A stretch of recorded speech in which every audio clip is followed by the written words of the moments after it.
Olá, amados de Deus, é com grande alegria que estamos em contato de novo aqui com você, através desse nosso programa.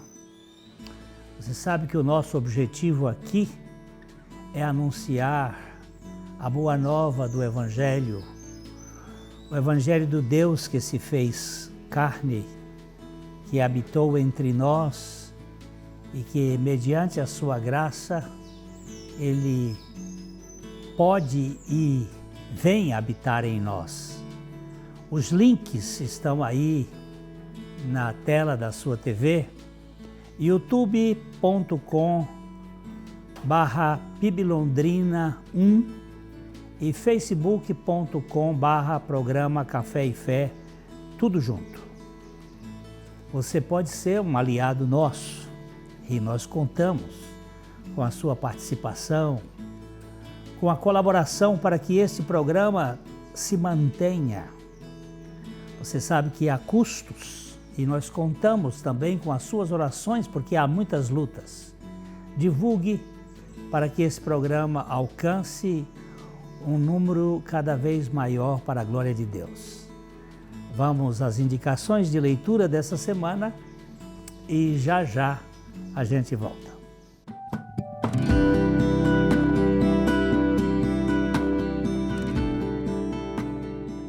Olha aqui, hoje eu tenho um livrão aqui na minha mão. Que espetáculo! As Crises de Cristo. Os 7 grandiosos eventos de sua vida, de George Campbell Morgan. Este livro é uma bênção tremenda.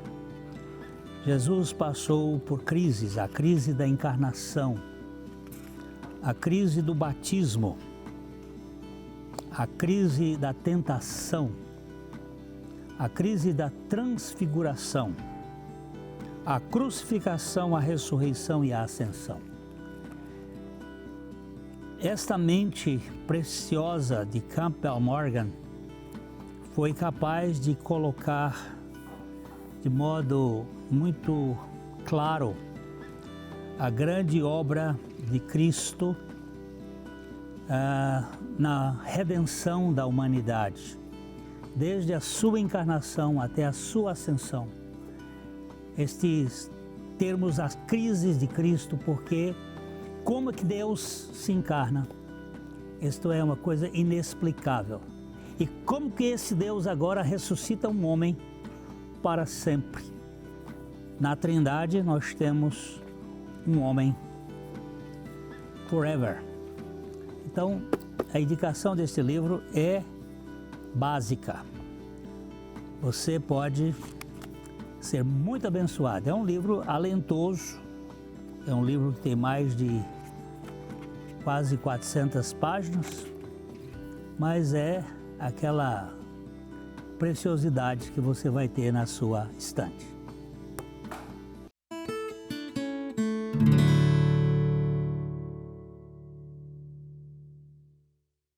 Na Ótica Higienópolis você terá um atendimento diferenciado com as melhores opções de lentes e armações para a sua qualidade de vida, sem abrir mão da estética e moda.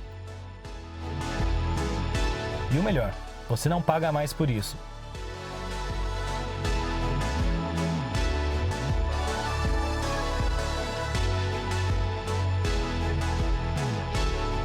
Ótica Higienópolis, 2 lojas para melhor atender em Londrina.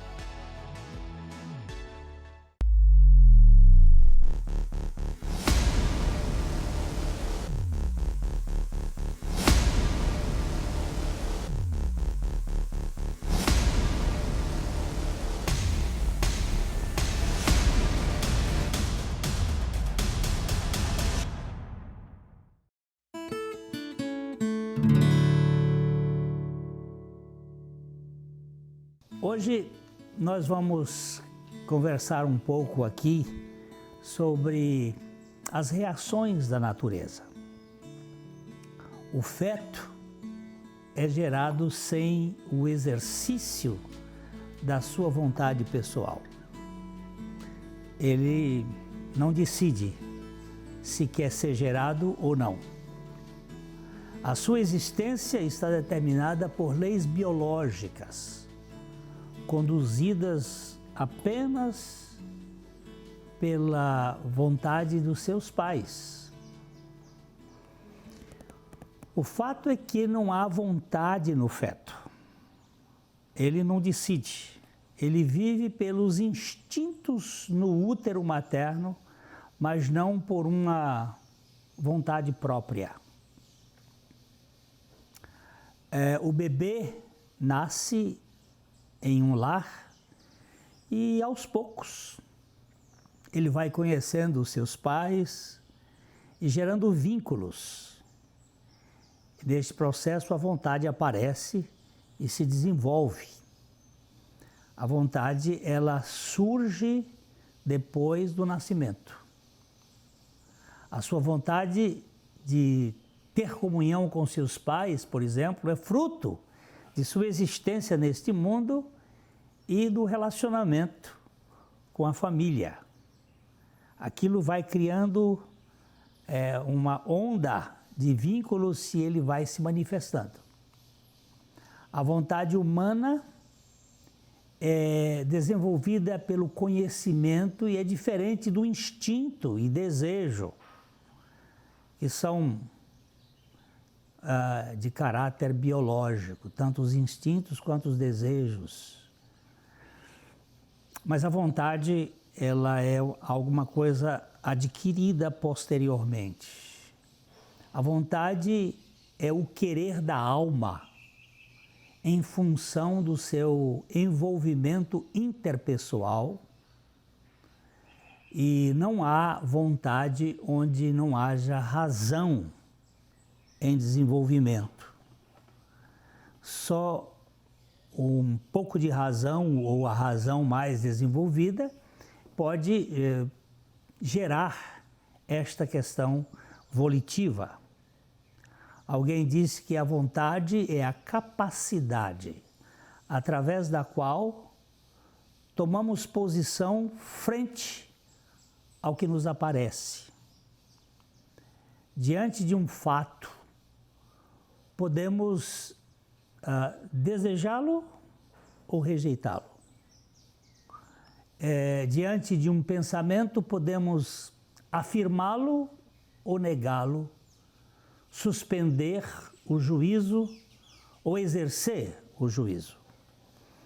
Isto é o lado volitivo, é uma vontade que foi desenvolvida a partir do nascimento.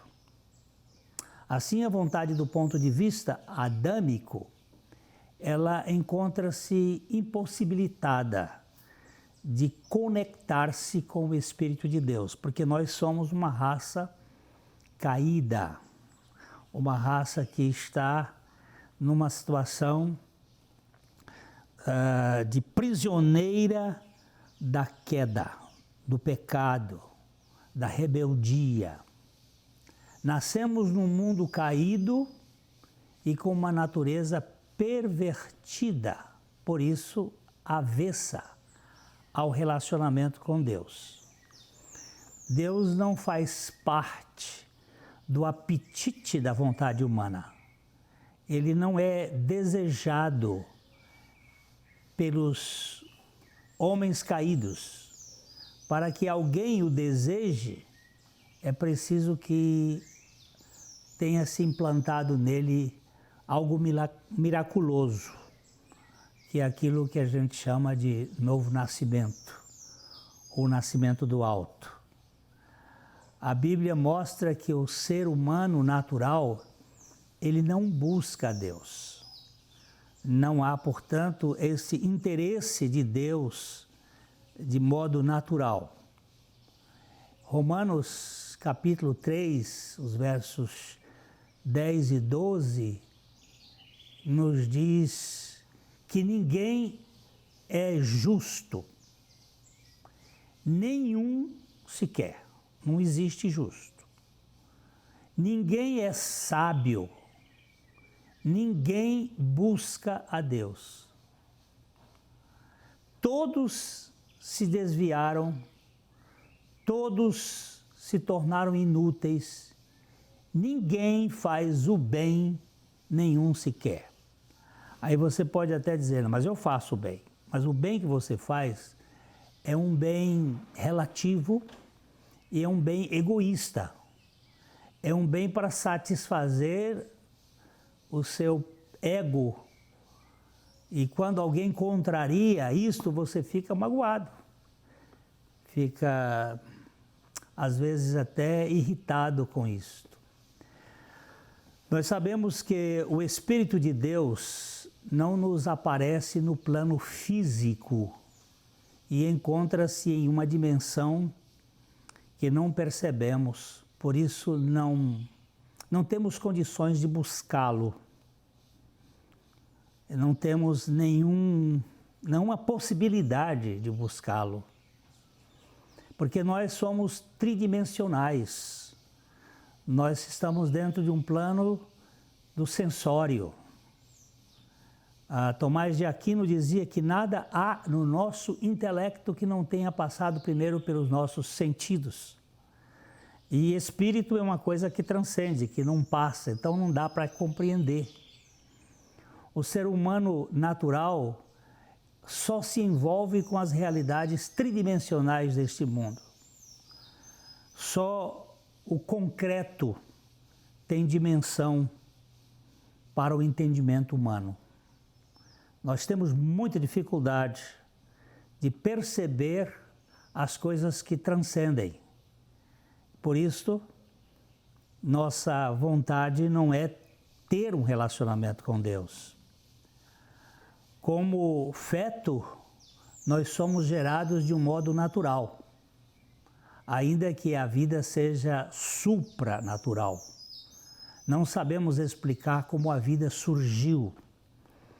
Nós sabemos muita coisa do movimento vivo das células, muita coisa do que a vida, como a vida se desenvolve, como é que aquilo acontece na mitocôndria. Nós sabemos muito. A ciência sabe, mas não sabe como é que a vida surgiu, o que é a vida. É alguma coisa que transcende. E repetimos aqui, não fomos gerados porque queríamos, foi algo além da nossa vontade. Nós não somos capazes de produzir em nós o nosso nascimento. Isso é algo que depende dos nossos antepassados, dos nossos pais.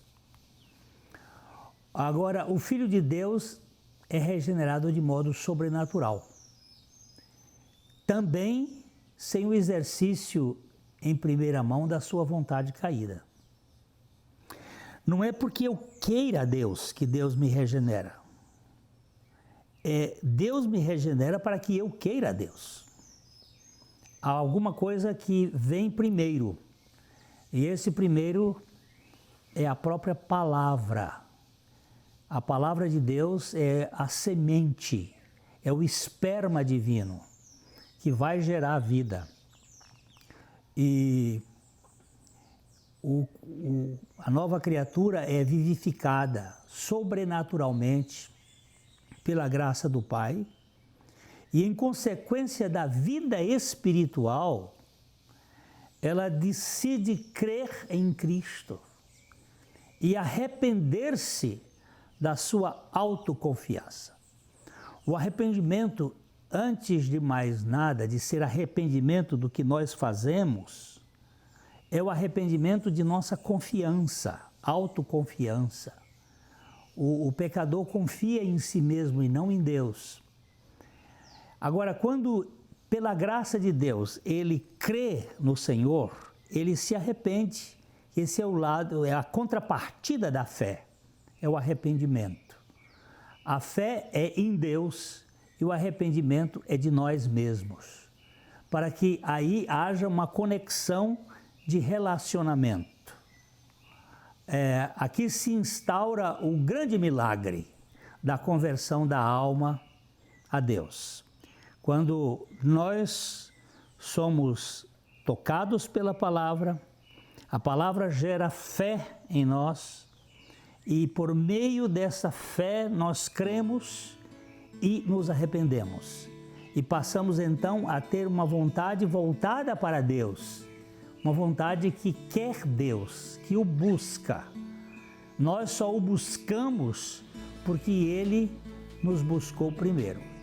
Esse é um fato que precisa estar muito consciente em cada um de nós, porque caso contrário nós estaremos aí lutando com uma fé sustentada por nós, quando na verdade a fé é um dom de Deus. E nós vamos ter aqui uma paradinha e já já estamos voltando para conversar um pouco.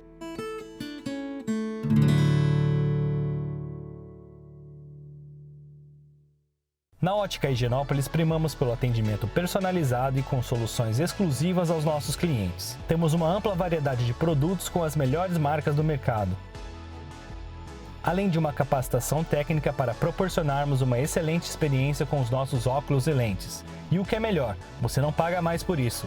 Venha fazer um orçamento sem compromisso.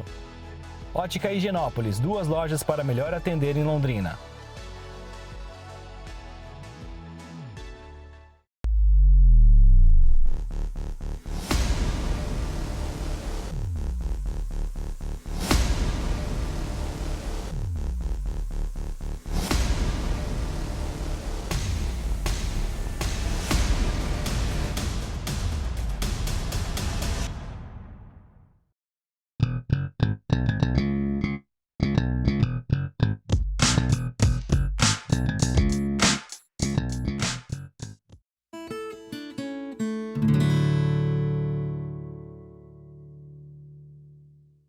Eu estava falando que aqui, neste ponto, se instaura o grande milagre da conversão da alma a Deus.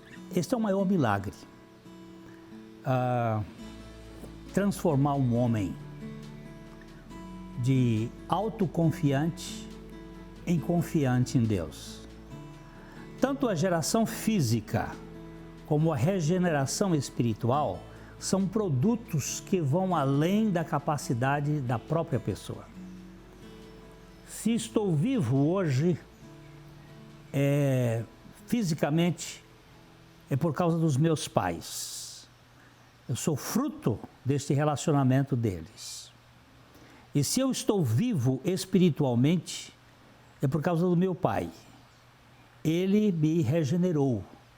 E isto é algo que transcende, é fora de série. Mas uma vez nascidos da carne ou renascidos no espírito, pode-se exercer a vontade no que diz respeito à comunhão com os genitores. A criança, depois de nascida, ela começa a desenvolver o seu papel de se relacionar com os seus pais, e a gostar dos seus pais, e a querer os seus pais, e a ter um relacionamento com eles. E isto vai aumentando cada vez mais. A nova criatura também. A partir do momento da sua regeneração, ela começa a desenvolver aquilo que nós chamamos de santificação, ou o estado de crescimento espiritual, que é aquele desejo cada vez maior por Deus. Só quem nasce fisicamente tem condições de se relacionar com os seus pais terrenos. A vontade de comunhão com os seus pais surge da comunhão dos pais com o bebê. O bebê vai tendo esta comunhão com os pais e isto vai crescendo em relacionamento. Isso vai aumentando. E é uma questão recíproca. Começa primeiro com os pais, para com o bebê, e depois do bebê para com os pais, e aquilo vai gerando um estado de intimidade. Só quem renasce espiritualmente está habilitado ao contato com o seu Pai do céu.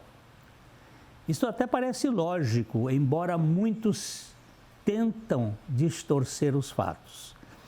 Mas só a partir da regeneração é que há um desejo por Deus. E esse desejo espiritual é de mais comunhão, de mais intimidade. Isto vai se tornando uma realidade profunda. Sem a vida psique, não há familiaridade da criança com os pais biológicos. Uma criança que nasce com a sua parte cerebral comprometida profundamente, ela não tem condições de ter uma relação mais significativa. Sem a vida zoe, não há conexão do ser humano com o Pai Celestial. Assim, a regeneração antecede a decisão do incrédulo. Primeiro, ele precisa ser gerado de Deus, para depois ele ter interesse e relacionamento com Deus. Primeiro, somos vivificados espiritualmente através do Espírito Santo por meio da Palavra de Deus. Nós temos um exemplo físico da geração de Maria. Jesus foi gerado no útero de Maria pela Palavra de Deus. E agora também em nós, a regeneração é através da Palavra de Deus. Só que em nós não é gerado algo físico, mas uma realidade espiritual da vida de Cristo em nosso ser. Depois que reagirmos em nosso espírito vivificado com a vontade desimpedida de suas limitações tridimensionais, é que nós vamos usufruir da realidade espiritual de Deus. Só aqueles que são realmente regenerados em seus espíritos podem se relacionar espiritualmente com Deus, que é Espírito.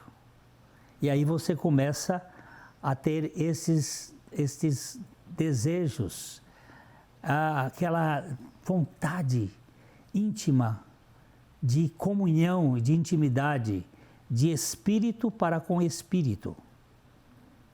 Jesus disse que o que é nascido da carne é carne, e o que é nascido do espírito é espírito.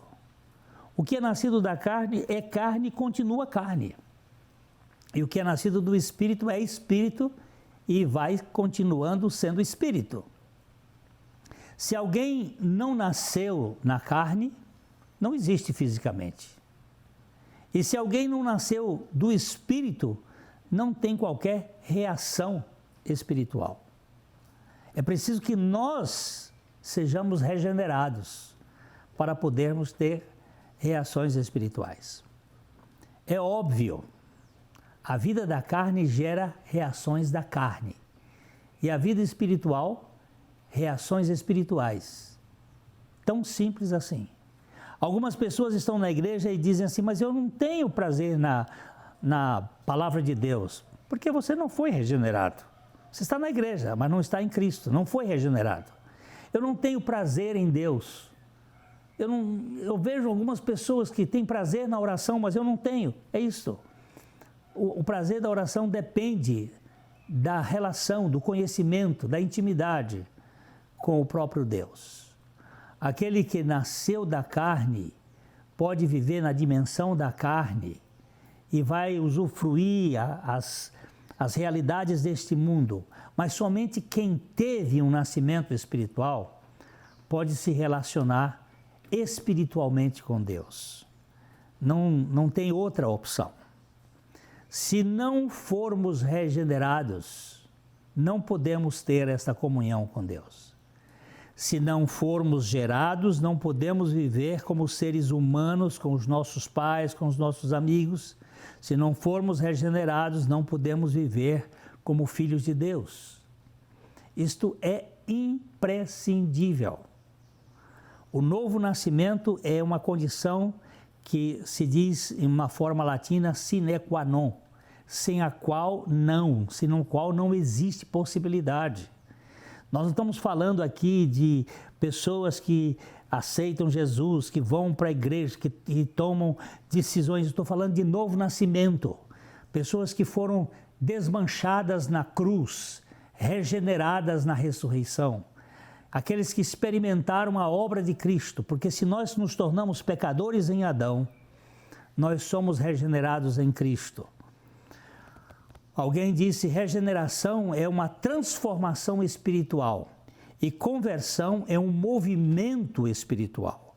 Essa transformação precede o movimento que vai acontecer na nossa vida. Primeiro precisamos ser regenerados ou gerados de novo, para em seguida podermos movimentar espiritualmente, com fé, com arrependimento, com santificação, com prazer e comunhão na presença de Deus. A vida espiritual é consequência da vivificação espiritual. A gente pode dizer assim: o bebê chora porque nasceu. Ele não nasceu porque chora. Ele chora porque nasceu. E nós também só temos prazer em Deus porque nascemos espiritualmente. Alguns teólogos definem a regeneração e a conversão assim: a regeneração é um ato único, completo e jamais repetido.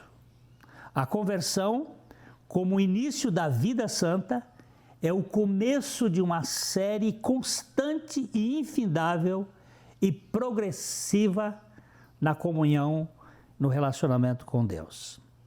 São duas coisas. Eu fui regenerado para ter uma conversão progressiva para Deus. A regeneração, ela é monérgica, Deus faz sozinho. A conversão, ela é sinérgica, Deus faz e eu reajo. Há uma ação divina e uma reação humana. Quando alguém nasce fisicamente, começa um processo evolutivo em sua alma. Quando alguém nasce espiritualmente, inicia um processo evolutivo em seu espírito. Isso é maravilhoso. Quando Deus atua em nós, a vontade sendo modificada e docemente inspirada pelo Espírito de Deus, deseja e age não por compulsão, mas responsavelmente. Aquilo vai gerando aquela reação. Eu pergunto para você: você já nasceu de novo? Eu não estou lhe perguntando se você frequenta algum sistema religioso, se você foi batizado, se você é um contribuinte na igreja, um frequentador. Não, estou perguntando se você nasceu de novo. Se você nasceu de novo, sua vontade foi docemente modificada para viver em comunhão com a Trindade. Isto é real. Assim, as nossas reações revelam a nossa natureza. A carnalidade diz que alguém é carne, que somos carne, que vivemos da carne. Se somos espirituais, reagimos na verdadeira espiritualidade da graça do Pai. Sem uma renovação no nosso coração, os pecadores não conseguem obedecer o Evangelho mais do que a lei. Que Deus lhe dê esta realidade. Eu falo aqui de coração para coração. E até o nosso próximo encontro, se Deus assim permitir.